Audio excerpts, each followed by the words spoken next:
যুক্তরাষ্ট্রের সাবেক president Joe বাইডেনের প্রোস্টেট ক্যান্সার ধরা পড়েছে, যা ইতিমধ্যে তার হাড়ে ছড়িয়ে পড়েছে। রোববার 18 মে তার দপ্তর এক বিবৃতিতে এ তথ্য জানিয়েছে। তারা বলেছে, পরীক্ষা নিরীক্ষায় তার প্রোস্টেট ক্যান্সার ধরা পড়েছে, যা তার শরীরের হাড়ে ছড়িয়ে পড়েছে। গত সপ্তাহে 82 বছর বয়সী বাইডেন প্রস্রাবজনিত উপসর্গ নিয়ে চিকিৎসকের শরণাপন্ন হন। এরপর শুক্রবার তার প্রোস্টেট ক্যান্সার শনাক্ত হয়। বিবৃতিতে জো বাইডেনের দপ্তর ক্যান্সার শনাক্ত হওয়ার ব্যাপারে বিস্তারিত জানিয়ে বলেছে, গত সপ্তাহে প্রেসিডেন্ট জো বাইডেনের প্রস্রাবের সমস্যা বাড়ে। তখন পরীক্ষা নিরীক্ষায় তার প্রোস্টেটে একটি নতুন গুটি ধরা পড়ে। পরে শুক্রবার চিকিৎসকরা নিশ্চিত করেন তিনি প্রোস্টেট ক্যান্সারে আক্রান্ত।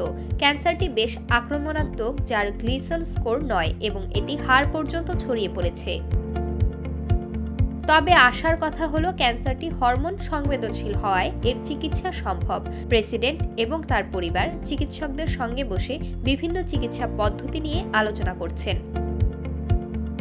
বাইডেনের কার্যালয়ের মুখপাত্র জানিয়েছেন, তারা এই বিবৃতির বাইরে আর কোনো মন্তব্য করবেন না। ক্যান্সার শনাক্তের খবর প্রকাশিত হওয়ার পর নিজ দল ডেমোক্রেটিক পার্টি ও ক্ষমতাসীন দল রিপাবলিকান পার্টির পক্ষ থেকে সমর্থন ও সহানুভূতি পাচ্ছেন বাইডেন।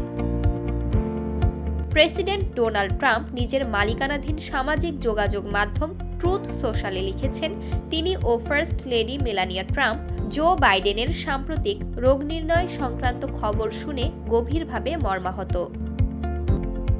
তিনি বলেন, আমরা জিল ও তার পরিবারকে আমাদের আন্তরিক শুভকামনা জানাচ্ছি।